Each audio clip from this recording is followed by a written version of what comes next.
And the manager just says, what's going on here? And this woman said, she won't let us sit down. We want to go to sit down. And I said, but Mr. Batten, that was his name, Batten. I said, it's Hitchcock. Carol Burnett spent decades making America laugh with that endless smile that felt like sunshine. Every week, she welcomed viewers into a world where humor felt warm, safe, and human. Through sketches, songs, and stories, Carol built a reputation of pure grace, kind, generous, emotionally sharp. Fans saw her as above bitterness, always laughing things off, always lifting others up. She seemed untouchable, the queen of forgiveness, who never held grudges. But later in life, Carol dropped a truth bomb that shook even her biggest admirers.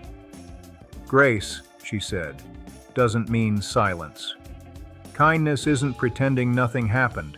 Forgiveness doesn't come free just because the camera's rolling. Behind that laughter were moments that haunted her long after the applause faded. These weren't bruised egos or petty rivalries. They were deep scars left by powerful men who crossed lines they had no right to cross. Moments when her talent was dismissed, her dignity questioned, her work treated like it didn't matter. For years, she carried those memories quietly. She didn't name names, didn't chase revenge. She just focused on the work and protected the joy she gave the world. But silence gets heavy, and even legends have breaking points. Eventually, Carol admitted something no one expected. There were men in Hollywood she truly despised. Not for mocking her comedy. She could take a joke, but for trying to make her feel small. They embarrassed her in public, dismissed her ideas in meetings, and used her creativity for profit while calling it just being funny. They questioned her legitimacy, mocked her craft, and sometimes spoke about her like she wasn't even in the room. Each insult, each slight chipped away at the myth that Carol Burnett was made of endless patience. When she finally spoke, that gentle image shattered, revealing the steel spine she'd kept hidden for years. What came out wasn't rage, it was raw truth. She wasn't angry to be dramatic. She was naming what disrespect looks like when it hides behind a charming smile and Hollywood power. So who were these men who pushed her that far?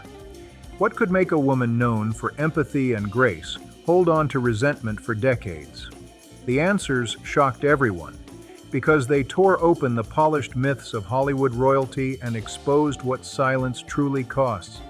At the top of the list, Marlon Brando, the legend who crossed a line and never came back from it. This wasn't gossip whispered at parties, it was personal, and Carol never once denied it. When people hear Brando's name linked to hers, the first reaction is always disbelief. That Brando? The untouchable star fresh off The Godfather? Yes, him. It was the summer of 1972. Brando was at the peak of his fame when Carol's housekeeper woke her in the middle of the night. The phone wouldn't stop ringing. Half asleep, she picked up, only to hear a slow, amused voice she knew instantly. "Carol, this is Marlon Brando." At first, she laughed, thinking it was a prank. Hollywood loved impressions, and Brando loved mischief. But then the tone changed. He said softly, "You'd be even better if you loosened up like the actresses I've spent time with." That wasn't praise. It was control dressed up as charm. The kind of line a powerful man throws out when he thinks no one will dare call him out. Carol ended the call politely, but her hands were shaking. The real shock came the next morning. A reporter from The Hollywood Reporter contacted her team, saying Brando had spoken about her femininity during a late-night chat. Someone had leaked it. Carol hadn't agreed to anything, hadn't even spoken, yet suddenly she was a story. When a journalist later asked Brando about it, he just smirked and said, "She took it too seriously. Comedians are sensitive women."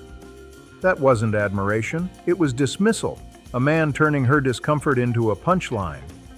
Later, Carol confided in a close friend, "I felt small, and I've spent my whole life fighting not to feel small." That line said it all. From that moment on, she set a rule that never broke. If Brando was invited, she wasn't going. No exceptions, no negotiations. For more than 30 years, she held that boundary without flinching. And then came number 2, Cary Grant, the so-called gentleman who shattered that class act image. People still can't believe it. Cary Grant, the flawless suits, that smooth voice, Hollywood's definition of charm. On Carol Burnett's personal blacklist? Absolutely. It was 1968 at the Beverly Hilton, one of those elegant nights full of fake smiles and quiet ego battles. Carol had just become America's comedy sweetheart, and Cary was the guest of honor, soaking in applause like royalty. After the ceremony, Carol walked up to congratulate him. Warm, friendly, completely unaware that the moment would leave a scar she'd never forget. A nearby director tried to spark a friendly moment. "Cary, you've seen Carol's show, right? She's got the whole country laughing." Grant smirked, and loud enough for half the room to hear said, "Laughing at what? Waving her arms around? Making faces? I don't see the appeal." The room froze. That wasn't teasing. It was humiliation served cold. Carol stood still, stunned. She'd faced hecklers before, but this was different. A Hollywood king tearing her down in front of every major player in the room. She never forgot that moment, and she never forgave it. She stayed calm, controlled. Classic Carol. No scene, no shouting. She simply turned to leave. But as she walked away, Cary leaned toward Elizabeth Taylor and delivered the dagger. "She's not a real actress. She's a housewife who got lucky." That wasn't wit. It was cruelty disguised as charm. He wanted it heard, wanted it to sting. Carol didn't react. Her silence said everything. And that silence turned into the loudest gossip in Hollywood. People whispered about it for months because it cracked the perfect image of Cary Grant, the so-called gentleman. Years later, Carol explained it to a close friend. "I didn't hate him for disliking my comedy. I hated that he tried to humiliate me." That was the difference. Criticism she could handle. Public cruelty, never. 2 years later, Paramount offered her a dream project, a musical comedy co-starring Cary Grant himself. Prestige, headlines, box office gold. Her team begged her to say yes. Carol didn't even blink. She said 7 words. "I won't work with a man who belittles women." That was it. The door shut forever. Grant never apologized. Carol never softened. The line was drawn in stone. And that brings us to number 3. Lorne Michaels, the power broker who froze her out for nearly half a century. No screaming matches, no drama, just cold exclusion. It was 1975. Saturday Night Live had just exploded onto TV, rewriting comedy overnight. And at the same time, Carol Burnett was still dominating CBS, still the gold standard for sketch and variety. Critics said it openly. If anyone ever deserved to host Saturday Night Live, it was Carol Burnett. But that call never came. Not because she wasn't interested, but because of what was said behind NBC's closed doors. During a pitch meeting for SNL's second season, an editor suggested, "What about Carol Burnett? She'd make history." Insiders say Lorne Michaels leaned back, smirked, and fired off the line that rippled through the network. "Not her. She's old television, over my dead body." Then came the sting. "Her comedy makes us look outdated. SNL isn't a retirement home." Those words reached Carol within days. She didn't confront him or go public. She just went silent. To her friends, she said softly, "I spent my life opening doors for women in comedy. He slammed one shut without even meeting me." That wound never healed.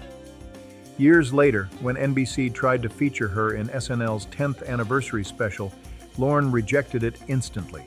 A note allegedly read, "Not relevant, not funny, not happening." Carol never saw it, but she didn't have to. She knew. When asked in 2023 if she regretted never hosting, Carol smiled. "They didn't need me," she said, "and I learned I didn't need them either." Then came number 4, Harvey Korman, the partner who broke her heart. This wasn't just a co-star, he was family, her creative mirror. Their timing was flawless, their chemistry magic. Carol thought nothing could fracture that bond until one quiet afternoon in 1974. During a casual rehearsal, a small lighting error darkened Harvey's spot. Without warning, he threw his script down and snapped, "How hard is it to get this right? I'm tired of cleaning up her mistakes." The room froze. Carol heard every word. It wasn't about lighting, it was blame, aimed straight at her. Calmly, she asked, "Harvey, why would you say that?" His reply cut deep. "Maybe I'm done being second on the Carol Burnett show." That moment revealed what she'd never seen, jealousy hiding beneath the laughter. Carol didn't argue. She walked off stage, locked herself in her dressing room, and cried alone. 3 days later, Harvey came back remorseful. "I forgot why I started doing comedy," he said. Carol forgave him. She always did. But the trust was gone. The sketches went on, the laughter continued, but something warm between them had vanished forever. Then came number 5, Joe Hamilton, the husband who betrayed her from inside her own home.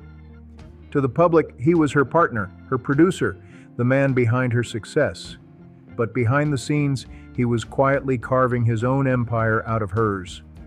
In 1982, Carol's lawyer spotted something odd in the paperwork. Joe had started a new company, Hamilton Productions, and registered several spin-offs based on the Carol Burnett show. It wasn't inspiration, it was theft.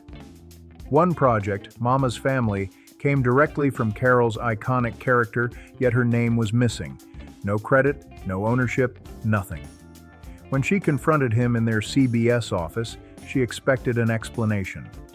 Instead, Joe leaned back, folded his arms, and delivered the line that shattered her. "It's not stealing if it's still in the family." That was the moment Carol realized the deepest betrayal doesn't always come from enemies. Sometimes it comes from the people who should have protected you most. "You're the talent, I'm the brain. I handle business." That wasn't confidence. It was control. It wasn't a slip, it was a confession. In that moment, Carol realized Joe had been building his own empire using her work, cutting her out of the legacy she created. Later, she told Vicki Lawrence, "It felt like he took my heart and stamped a logo on it."